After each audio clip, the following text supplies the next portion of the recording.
Hello दोस्तों, कैसे हैं आप सभी। स्वागत है आपका आपके अपने यूट्यूब चैनल में। तो आज का टॉपिक हमारा है सर्वनाम।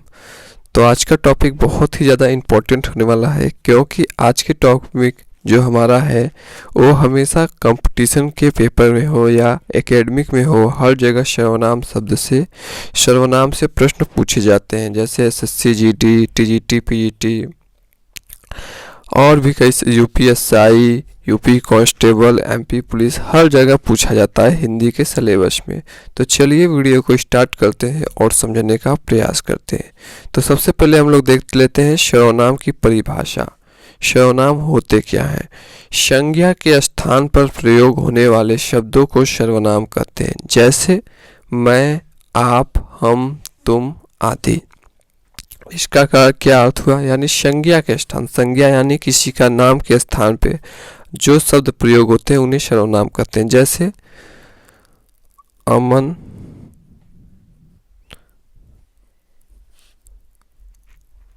स्कूल जा रहा है, इसके स्थान पर हम प्रयोग कर सकते हैं तुम स्कूल जा रहे हो, तुम स्कूल जा रहे हो। तो अमन के स्थान पर क्या प्रयोग हुआ, तुम। तो ये जो तुम शब्द है यही क्या हो जाएगा, सर्वनाम हो जाएगा। यानी संज्ञा के स्थान पर प्रयोग होने वाले शब्दों को क्या कहते हैं, सर्वनाम कहते हैं। जैसे जैसे जैसे कोई बड़े आदमी है, ठीक है, तो उनको कहेंगे कि आप कहाँ जा रहे हैं। जैसे आपका नाम जैसे कोई दूसरा है, ठीक है, विजय स्कूल, आप कहाँ जा रहे हैं, फिर कहेंगे कि विजय स्कूल कहाँ जा रहा है, ठीक है, आप कहाँ जा रहे हैं, हम स्कूल जा रहे हैं, ठीक है। अपना नाम न लेके हम ले लें, तुम ले लें, आप ले लें, यानी संज्ञा के स्थान पर प्रयोग हो जाए उसे कहते हैं सर्वनाम। अब हम लोग देखते हैं सर्वनाम के भेद कितने होते हैं, यानी सर्वनाम के कितने प्रकार होते हैं।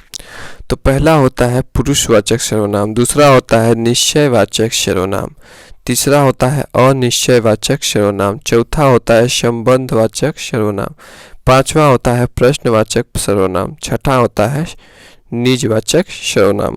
अब हम लोग देखते हैं पहला यानी पुरुषवाचक सर्वनाम क्या होता है। देखिए, पुरुषवाचक सर्वनाम में भी तीन प्रकार होते हैं। पहला होता है उत्तम पुरुषवाचक सर्वनाम, दूसरा होता है मध्यम पुरुषवाचक सर्वनाम, तीसरा होता है अन्य पुरुषवाचक सर्वनाम। उत्तम पुरुषवाचक का मतलब होता है मैं।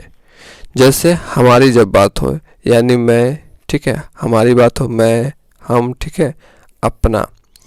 जब मध्यम पुरुषवाचक सर्वनाम की उसके बीच में कोई दूसरा व्यक्ति आ जाए, जैसे हम बात कर रहे हैं दूसरे व्यक्ति से, ठीक है, जैसे हमारा दोस्त कोई है उससे हम बात कर रहे हैं, तो तुम, तुमको, ठीक है, तुमको मैंने बुलाया है, आप क्या कर रहे हैं, ठीक है, आपको हमने यहाँ भेजा है, ठीक है। दूसरे आदमी से अगर बात करेंगे तो मध्यम पुरुषवाचक, ठीक है। उत्तम पुरुषवाचक का मतलब कि मैं खुद को कहूँगा, ठीक है, मैं अपनी बात खुद से करूँगा।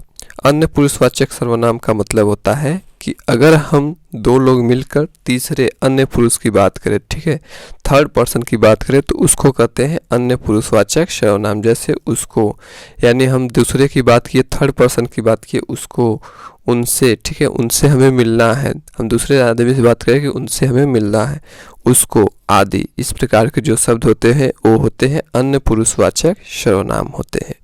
आगे बढ़ते हैं हम लोग। तो दोस्तों अब हम लोग देखते हैं दूसरा जो हमारा मेन सर्वनाम है, उसका नाम है निश्चयवाचक सर्वनाम। यानी कैसे सर्वनाम, निश्चय, यहाँ पे दिया ही गया है निश्चय। निश्चय यानी जो चीज़ निश्चित हो, ठीक है, उसे कहते हैं निश्चयवाचक सर्वनाम। जिस सर्वनाम शब्द से दूर अथवा निकट होने का निश्चयात्मक संकेत मिलता है उसे निश्चयवाचक सर्वनाम कहते हैं। यानी कोई भी सर्वनाम है उससे दूर या पास होने की चीज़ें पता चले उसे कहते हैं निश्चयवाचक सर्वनाम।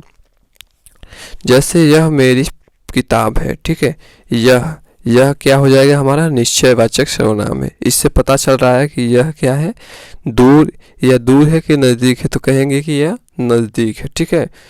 वे स्कूल जा रहे हैं, वे क्या है, निश्चयवाचक सर्वनाम हो जाएंगे। स्कूल जा रहे हैं यानी बहुवचन है, ठीक है, क्या है, बहुवचन। बहुवचन में है तो वे लग जाएगा, ठीक है। तो ये क्या हो जाएगा, एक वचन में है, एक वचन में है। और ये क्या है, दोनों सर्वनाम है। वह उसकी कलम है, वह क्या हो जाएगा, सर्वनाम हो जाएगा। कौन सा, निश्चयवाचक सर्वनाम हो जाएगा। वह उसकी कलम है, एक वचन को दिखा रहा था, ये क्या हो जाएगा, एक वचन, एक वचन। और ये क्या हो जाएगा, सर्वनाम तीनों है, यह, वे, वह। यानी जिससे पता चले कि कोई भी वस्तु दूर है अथवा निकट है तो उस शब्द को क्या कहते हैं, निश्चयवाचक सर्वनाम कहते हैं। तो ये सब क्या हो जाएंगे, एक वचन निश्चयवाचक सर्वनाम, बहुवचन निश्चयवाचक सर्वनाम, एक वचन निश्चयवाचक सर्वनाम। तो इसका ट्रिक क्या होता है, यह, वह, ये, वे आदि शब्द आते हैं, ठीक है, आदि शब्द आते हैं तो क्या होता है, निश्चयवाचक सर्वनाम होता है। अब हम लोग देखते हैं अनिश्चयवाचक सर्वनाम क्या होता है। तो इसका डिफिनीशन हो जाएगा, जिस सर्वनाम से किसी निश्चित व्यक्ति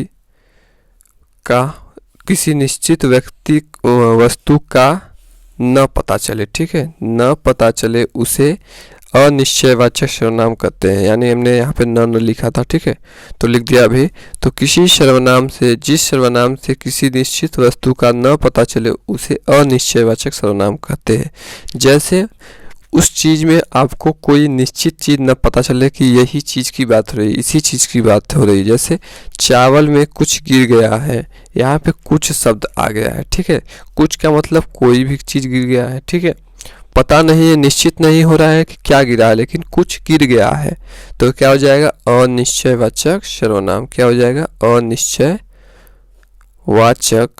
सर्वनाम हो जाएगा। दरवाजे पर कोई खड़ा है, कौन खड़ा है नहीं पता है, तो ये भी क्या हो जाएगा, अगर पता रहता तो क्या होता है, निश्चयवाचक, पर पता नहीं है कुछ, ठीक है, तो क्या हो जाएगा, अनिश्चयवाचक सर्वनाम हो जाएगा, अनिश्चयवाचक सर्वनाम हो जाएगा। अब हम लोग आगे बढ़ते हैं, संबंधवाचक सर्वनाम क्या होते हैं।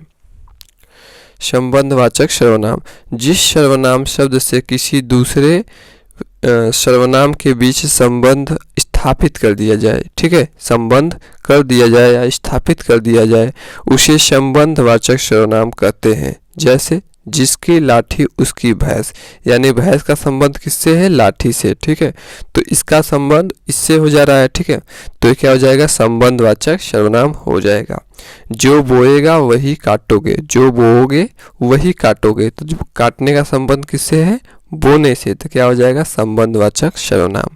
जो आया है उसे जाना है, जो इस संसार में आया है उसे क्या है, एक न एक दिन जाना है, तो जाने का संबंध किससे है, आने से, तो क्या हो जाएगा, संबंधवाचक सर्वनाम। यानी एक प्रकार के वाक्य दूसरे वाक्य पर डिपेंड हो, निर्भर हो जाए, तो उसे कहते हैं संबंधवाचक सर्वनाम, ठीक है।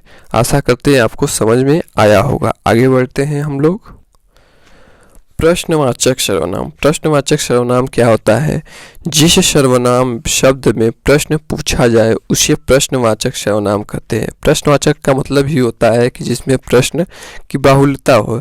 अधिकतर प्रश्नवाचक सर्वनाम में प्रश्न चिन्ह लगा देते हैं, पर यह जरूरी नहीं कि प्रत्येक प्रश्नवाचक सर्वनाम में प्रश्न चिन्ह लगा ही हो। जैसे कौन आया है, कौन शब्द आ गया है, तो क्या हो जाएगा, प्रश्नवाचक सर्वनाम, ठीक है, प्रश्नवाचक है, ठीक है, प्रश्न पूछा जा रहा है कौन, ठीक है, तो ये क्या हो जाएगा, प्रश्नवाचक सर्वनाम हो जाएगा।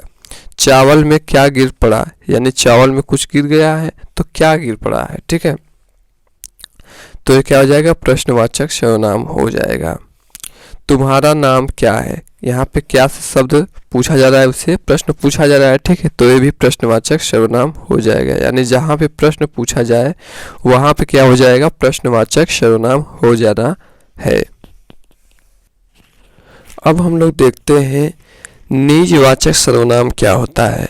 जिस सर्वनाम शब्द से उसकी निजता अर्थात अपनापन लगने लगे, ठीक है, यानी जो सर्वनाम उससे अपनी निजता बताए, अपना अपनापन लगने लगे, उसे निजवाचक सर्वनाम कहते हैं। जैसे तुम स्वयं ही समझदार हो, यहाँ पे स्वयं शब्द आया है, स्वयं अपना मतलब अपनापन, क्या हो जाएगा, अपनापन, पन यानी निजता के बारे में बात की जा रही है कि ठीक है, निजता। बच्चों को अपने अपने काम पर ध्यान देना चाहिए, यानी अपने काम, ठीक है, अपने काम पर। तो ये क्या हो जाएगा, अपनापन, ठीक है। या निजता की बात की जा रही है तो ये क्या हो जाएगा, निजवाचक सर्वनाम हो जाएगी। तुमने स्वयं अपना घर सजाया, यहाँ पे स्वयं भी दिया गया है तो क्या हो जाएगा, निजवाचक सर्वनाम हो जाएगा। क्या हो जाएगा, निजवाचक सर्वनाम हो जाएगा। तो इस प्रकार के जो शब्द होते हैं उन्हें निजवाचक सर्वनाम कहते हैं। तो चलिए वीडियो को बंद करते हैं, मिलते हैं नेक्स्ट वीडियो में, तब तक के लिए धन्यवाद।